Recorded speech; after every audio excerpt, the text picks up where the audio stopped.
Olá, vamos avançar um pouco mais na questão do formalismo da teoria quântica. Algumas coisas que vamos dizer aqui, na realidade, estaremos apenas recapitulando.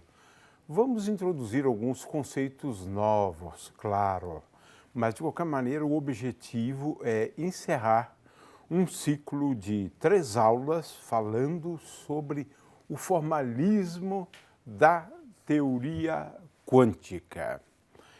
Hoje vamos falar de autofunções, de autovalores e voltar à questão do conceito de valores esperados e como expressá-los, né, em termos de integrais de funções. Né?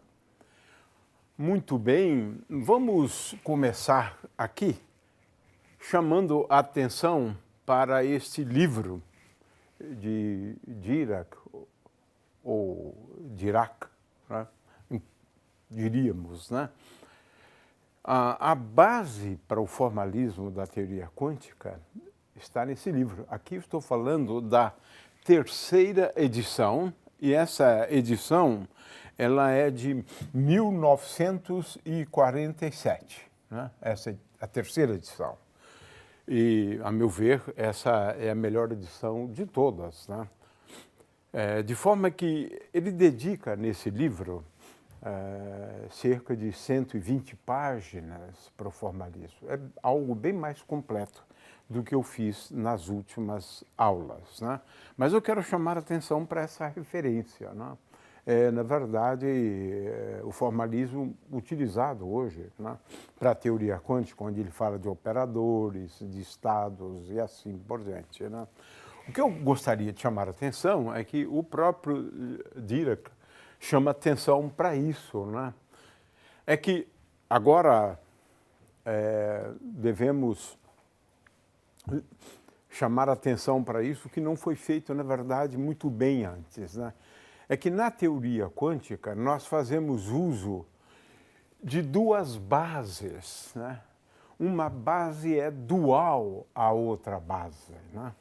De forma que nós podemos escrever, né, um vetor de estado em termos de vetores de estado associados a, digamos, números quânticos, ou um número quântico n, onde em cada estado nós temos, por exemplo, a energia bem definida, E índice n, por exemplo.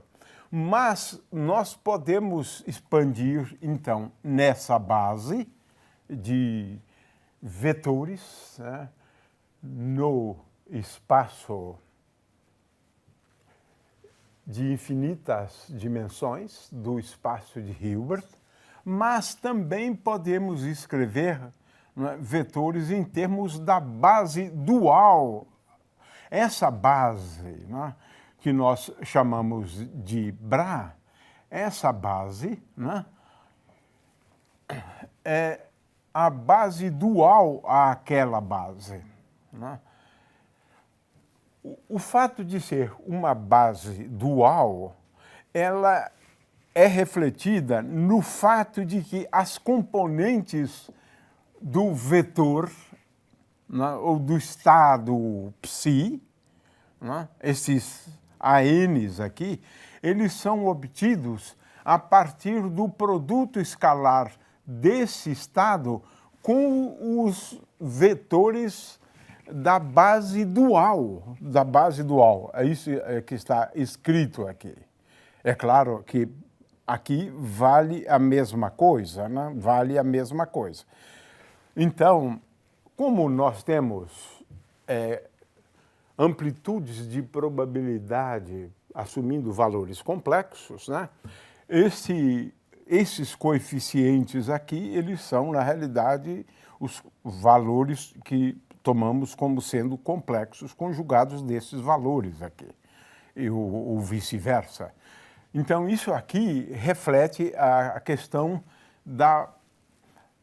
do uso de, na verdade, dois vetores de base, ou uma base envolvendo infinitos estados, né? Ou da outra base. O fato é que nós fazemos uso, então, de duas bases que muitas vezes denominamos, então, Bra, né, e Ket, né, Bra e Ket, na notação de Dirac, que foi ele que introduziu essa notação aqui, né?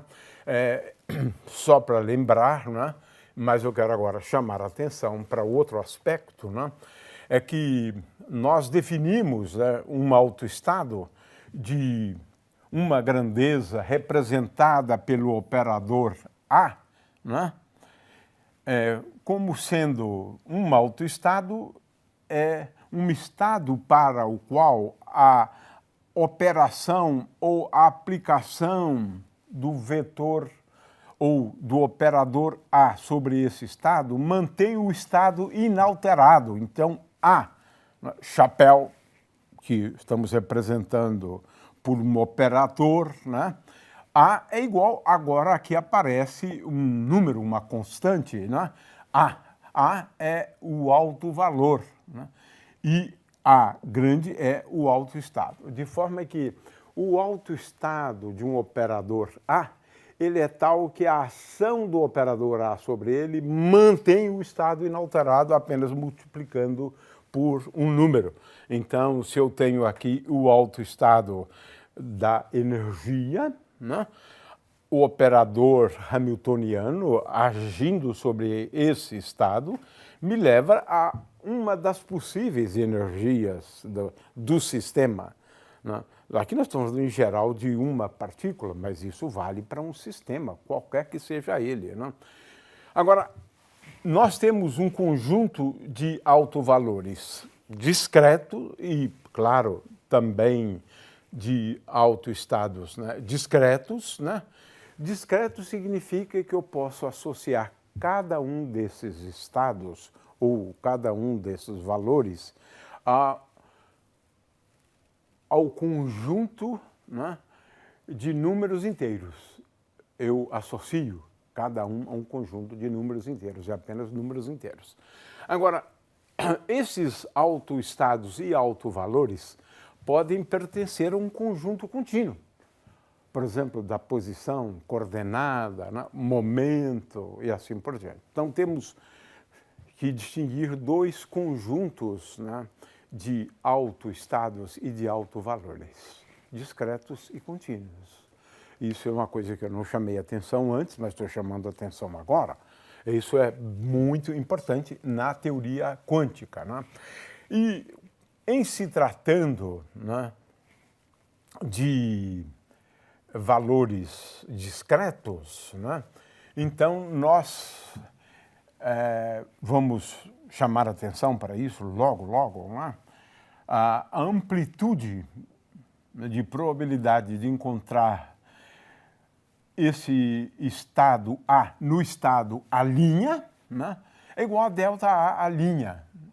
Ou seja, ele é igual a 1 se A igual a linha, ele é igual a 0 se A for diferente de a linha. Vamos chamar atenção para isso depois, né? Mas o que nós estamos chamando aqui mais atenção é para o fato de que nós estamos falando aqui de grandezas discretas, né? Se a grandeza for contínua, como a posição, então R', essa amplitude, né, ela é igual à função delta de Dirac, né, que é infinito se R for igual a R', e é igual a 0 se R for diferente de R', com a integral dessa função delta igual a 1. Né? Queremos chamar a atenção também para a completude desses estados. Eu posso sempre, vamos depois definir isso aqui como sendo um operador projeção, de forma que a soma dos operadores de projeção é igual a 1. Né? Veja, no caso discreto, no caso contínuo, nós escrevemos desse jeito a completude dos estados. Né? Muito bem.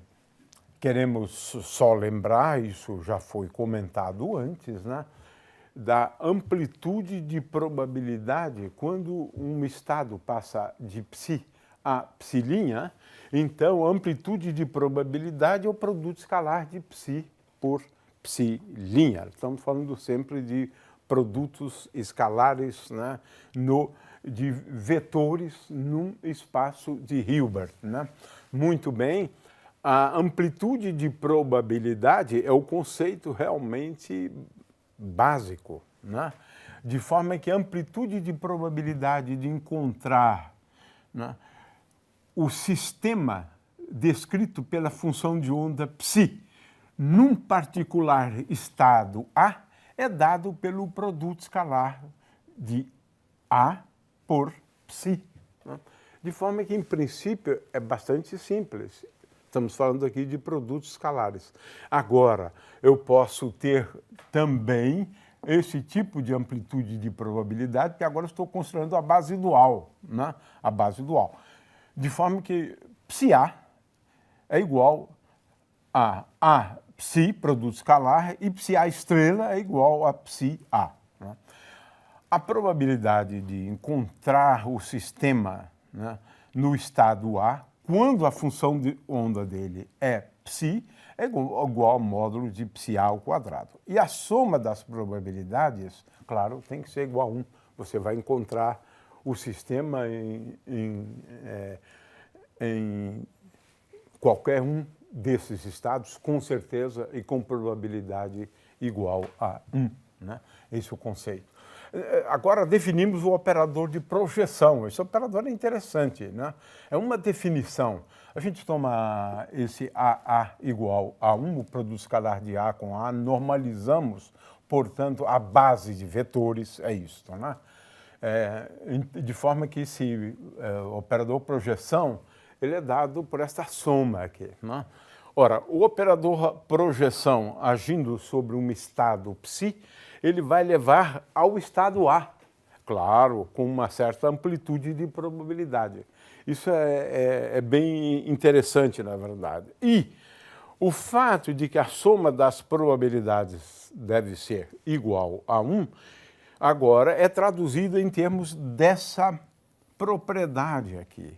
Ou seja, a soma dos operadores de projeção me leva a um operador que é o operador unidade. Eu até coloquei aqui um chapéu, né? Ou seja, quando a gente coloca chapéu, a gente está se referindo a operadores, né? De forma que essa aqui é o que estamos chamando de completeza dos estados, no caso de estados discretos, né? No caso de autovalores discretos, né? E, portanto, também de estados discretos, né? Se for contínuo, isso é uma integral, né? Muito bem. Vamos, então, agora ao tema. Função de onda. Na realidade, eu gosto de chamar todas as amplitudes de probabilidade de funções de onda. Mas, normalmente, o que a gente chama, na realidade, de função de onda é isto aqui. A amplitude de probabilidade, né, de encontrarmos o sistema no estado psi e, por exemplo, um elétron, né, num ponto do espaço associado à coordenada R. Portanto, é encontrar a amplitude de probabilidade de encontrar o sistema, ou, no caso, uma partícula, numa particular posição do espaço. Essa posição aqui é R. Então, é isso que nós chamamos de amplitude de probabilidade. É claro que agora eu tenho o psi estrela, que é, na verdade, o conjugado complexo, né, de psi, né? Então, eu simplesmente tomo o conjugado complexo dessa função aqui, né? E amplitude de probabilidade é sempre o módulo disso ao quadrado. De forma que a gente tem, e vamos utilizar isso, né, ao longo do curso, né, onde a gente introduz essa notação aqui, né? Se eu tenho o estado de tal maneira a que esse estado seja caracterizado por um autoestado de um operador A, a amplitude de probabilidade, que é a função de onda, né, de encontrar esse estado, né, num ponto R bem definido, né, é dado por psi-A. É claro que vamos utilizar muito psi-E de R, que é R, E.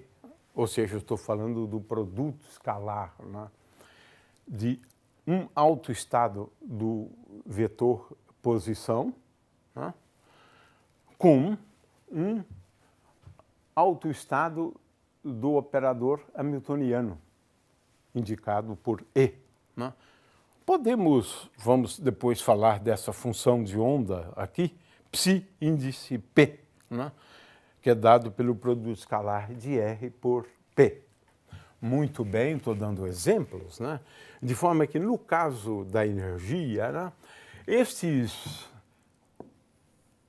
estados tais que a função de onda é dada por essa expressão, é claro que nós estamos agora falando de uma equação, né, de autovalores, de forma que o operador hamiltoniano aplicado a essa função de onda de energia bem definida é igual a E psi-E de R. Portanto, novamente, agora estamos reforçando, mas no nível de função de onda. Estamos reforçando esse aspecto de que esses estados E, né, eles têm, né, ou eles são caracterizados, né, pelo fato de que o operador H aplicado agora à função de onda mantém a função de onda inalterada, mas multiplicada por E. E é a energia do sistema, né? É claro que a gente pode mostrar, né, isso é facílimo ver, né, que no caso da função de onda associado a estados com energia bem definidas, né, então a função de onda ela evolui, né, para cada valor de E, ela evolui de tal forma que psi de RT é igual a psi E de R, E elevado a menos I sobre H cortado ET. Ou seja, a evolução desses estados de energia bem definidos, né, é bastante simples. Agora, é claro que um estado em geral, ele pode ser, a gente vai chamar a atenção para isso, né? Ele pode ser escrito como uma soma sobre as mais diversas energias do sistema dessas funções de onda aqui. E agora, é claro, eu tenho aqui um coeficiente, né, claro, na expansão, né? Esse coeficiente, na verdade, é o análogo, né, das componentes de um vetor no espaço tridimensional. Isso mesmo, é a projeção, a gente vai ver depois, né, num particular estado, né. É claro que no caso de psi-E, né, no instante de tempo t igual a zero, a gente vai ver daqui a pouco, né, era dado por essa integral aqui, que é o produto escalar, né, de psi por psi-E, né? Muito bem. São questões formais, mas é importantíssimo entender esses aspectos, né? Porque o formalismo da teoria quântica ele é muito bonito. E quando a gente domina o formalismo, a gente consegue deduzir uma série de resultados. A gente vai ver agora, né? A gente vai ver agora. Muito bem, temos então o que eu chamo também de outras, né, funções de onda, porque para mim toda amplitude de probabilidade, na verdade, é uma função de onda, né?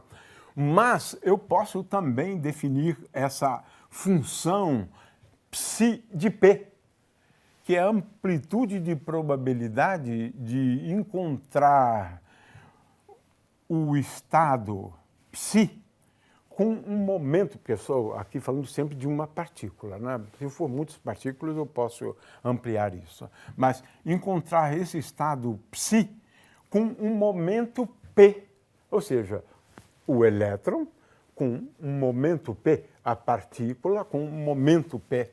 né? Essa é a amplitude de probabilidade importante, uma função de onda, que nós dizemos no espaço dos momentos, né?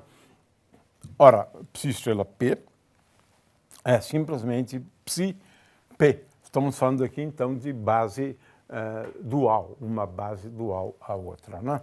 Muito bem. Então, a mesma coisa em relação a psi A de T e assim por diante, né? Um exemplo simples, né, de autofunções que são importantes são estas aqui, né? Psi índice P de R. Encontrar, né, a partícula com um momento P bem definido, mas num ponto R, num ponto cuja coordenada é R. Essa é a função de onda que satisfaz essas funções aqui, né, com momento P bem definido, significa que psi P é uma autofunção do operador P, operador momento. Aí depende muito da representação que a gente escolhe, né, para o P, mas independentemente da representação, essa é a definição. P, psi P é igual a P, esse P aqui, claro, é um vetor, né, momento da partícula. Aqui é o operador, é diferente, né? Muito bem, aqui tem o operador, né, na representação coordenadas menos y cortado. Ou seja, não é difícil mostrar que psi P é dado por essa expressão aqui. É uma onda plana, na verdade, né? Muito bem, é um exemplo, né? É claro que aí temos, então, uma função de onda, né, e as suas interpretações. A gente, em geral, chama de função de onda, na verdade, psi de R, né? Ou psi de RT, mas eu tenho aqui, então, as várias probabilidades, lembrando sempre a interpretação em termos de densidade de probabilidade. Eu quero chamar a atenção para a normalização das funções de onda. Agora vamos discutir isso, né? Ora, a amplitude de probabilidade de encontrar um estado, qualquer que seja ele, né, no seu estado, é isso que está dito aqui, né? De forma que, agora, aqui tem uma coisa interessante, eu agora posso inserir aqui, né? Porque se a integral de D3RR é igual a 1, e agora só, que coisa interessante e muito bonita, essas funções de onda, elas são tais que psi A estrela de R, psi A de R, integrado sobre todas as posições, é igual a 1.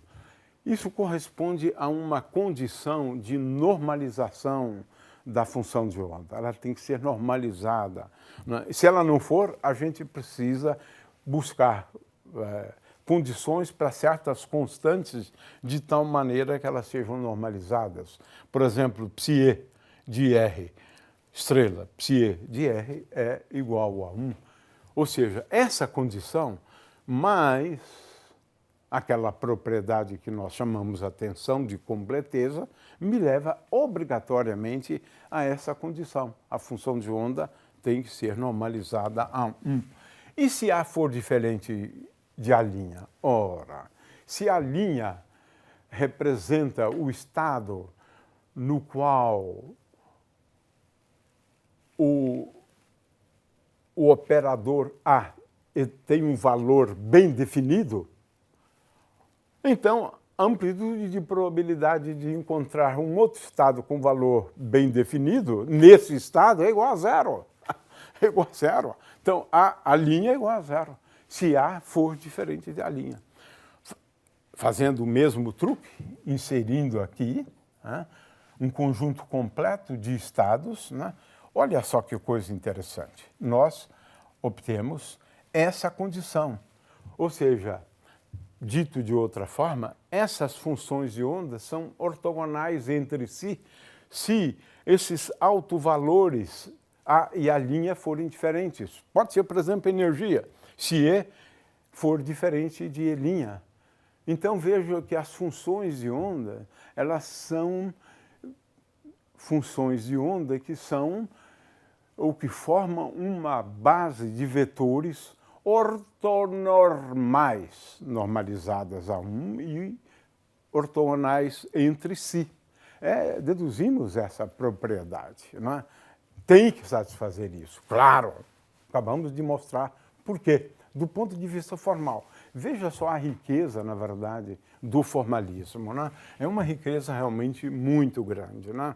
Então, as autofunções, elas formam uma base de vetores no espaço de Hilbert, né? Ou seja, podemos escrever um estado qualquer como uma soma desses autoestados, né?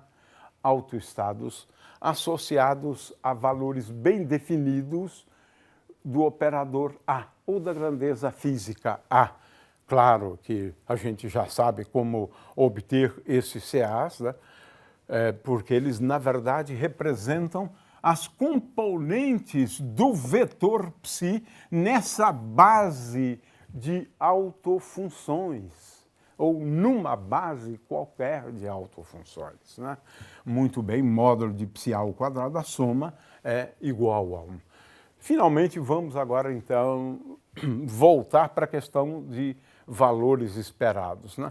Eles são importantes porque a aplicação de um operador a uma função de onda, ela vai levar a uma outra função de onda, né?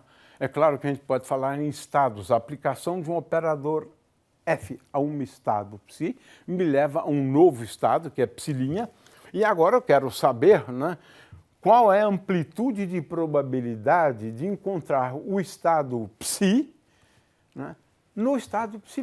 Porque sempre existe uma probabilidade de encontrar aquele estado original. Esse é uma coisa bastante interessante, na realidade, na física quântica, né? Então, se eu souber, né, se eu souber o operador F, essa amplitude de probabilidade é o valor esperado do operador F, né, no estado psi. Então, essa é uma definição que é bastante interessante. A gente vai dar outras interpretações, né, para os valores esperados, né? Então, eu posso calcular o valor esperado de um operador F entre estados, né, que tenham evoluído com o tempo, né? Sim, agora é função do tempo, né? Eu posso, por exemplo, o que é relevante muitas vezes, né, é o valor esperado do operador R, o do operador R ao quadrado, né, da energia cinética, do momento, né, de forma que são exemplos, né, de valores esperados que são importantes a gente calcular. Agora, o que é importante é entender, por outro lado, o que é o valor esperado de uma grandeza física, né? Então, seja essa grandeza física representada pelo operador A chapéu, né? De forma que agora eu considero um conjunto completo de estados do operador A, né? De forma que, se eu escrever psi como uma superposição, né? Agora estou usando o princípio da superposição, que diria que chama muita atenção para isso, né? A gente usa muito o princípio da superposição, né? O estado psi, uma superposição de autoestados do operador A, com amplitude de probabilidade CA de T, né? De forma que, veja só, o valor esperado de A é uma grandeza física representada pelo operador A, qualquer que seja a grandeza física. Não estou especificando de forma alguma a grandeza física. A grandeza física é A. O valor esperado de A, olha só que coisa curiosa, é igual à soma sobre as probabilidades, ou seja, a probabilidade de você encontrar o valor A vezes A. E a soma disso. É assim que é no caso em que a gente considera realmente a definição de probabilidade, né? Se eu tenho uma probabilidade de encontrar um certo valor de uma grandeza, Então, o valor mais provável, né, até é melhor do que o valor esperado, o valor mais provável é igual à probabilidade de encontrar o A vezes A. É isto, com uma soma, porque eu considero as probabilidades, os valores possíveis e efetuo a soma. Isso dá uma interpretação física bastante simples para o que chamamos de valores esperados ou valor mais provável, porque é isso, é o valor mais provável. Não é? Então, estamos aqui repetindo, na verdade, né, essa propriedade para chamar a atenção, né, para a relevância dessa questão de valores esperados ou valores mais prováveis de uma grandeza. É a probabilidade, né, de encontrar um determinado valor vezes o valor da grandeza física. É isso. Olha, pensem um pouco. Não é? É claro que aqui, na verdade, nós estamos falando uma soma sobre todas as probabilidades, não é? Mas isso me dá, então, o valor mais provável de uma grandeza física. Claro que se for A ao quadrado, é PA de T vezes A ao quadrado. Essas são valores esperados muito importantes. X, né? X ao quadrado e assim por diante. Né? Agora estou falando de grandezas contínuas e não mais discretas. Essas aqui, na verdade, nós estamos falando aqui de grandezas contínuas e não discretas. Né? O caso das discretas foi abordado anteriormente. Né? Muito bem, agora que eu tenho vários exemplos, né, de R ao quadrado, R2, assim por diante, esse tipo de conta é importante. Por exemplo, se a gente quiser encontrar, né, a que distância, por exemplo, está um elétron, né, do núcleo. Ah, bom, isso não existe na teoria quântica, porque não tem órbitas. Mas você pode falar do valor mais provável da distância. É isso, então, que define, na verdade, o tamanho dos átomos, né? E aí é só você calcular o valor mais provável da distância. Às vezes interessa também o valor mais provável da distância ao quadrado, do momento, né? Então, existe um análogo clássico, né, da distância, que é, na verdade, o valor esperado ou o valor mais provável da distância. A gente vai fazer exercícios aqui. Né? O fato é que nós estamos falando aqui do espaço de Hilbert, né, no qual nós podemos expandir o estado em termos de autoestados de um operador A, né, com esses coeficientes que nós interpretamos como sendo as funções de onda. E essas funções de onda, elas evoluem a partir do operador de evolução que a gente abordou anteriormente. Né? Mas o fato é que a gente pode, então, considerar várias funções de onda, e aqui eu tenho, na realidade, no caso do contínuo, o que corresponde ao caso anterior. Né? Esses coeficientes aqui, veja, eu estou expandindo em termos de estados nos quais a posição é bem definida, ou estados nos quais o momento é bem definido. Eu posso fazer uma expansão de um estado em termos destes estados. Né? É claro que aqui eu, de novo, estou chamando a atenção, né, para o conceito de função de onda. E eu interpreto essa função aqui como sendo uma função de onda também. E é claro que a gente pode considerar, né, por exemplo, os autoestados associados a energias bem definidas, que evoluem de uma maneira bastante simples, né, de acordo com o que está aqui. Né? Então, a gente pode expandir, né, a função de onda em termos de um conjunto completo, ortonormal, de autofunções de determinados operadores. O mais usual é o operador energia. Né? Então, expandimos em termos de funções de ondas para as quais a energia tem um valor bem definido, com determinados coeficientes que a gente pode calcular. e a gente calcula para um instante de tempo t igual a zero, né? Esses coeficientes, né? De forma que aqui tenho vários exemplos, não vou... mas eu quero chamar aqui a atenção, né, para algumas normalizações de função de onda, que eu, como eu chamei a atenção antes, nem sempre são simples, porque envolvem a função delta de Dirac. Agora, o que eu quero chamar a atenção aqui é para essa propriedade super interessante, né, onde, de novo, inserindo aqui um conjunto completo, né, de estados de posição bem definidas, né, e integrando sobre eles, eu encontro uma coisa bem curiosa, é que a função de onda, psi de P, é igual à transformada de Fourier da função de onda psi de R. Fantástico, fantástico. Se eu conhecer psi de R, eu posso determinar psi de P fazendo uma transformada de Fourier.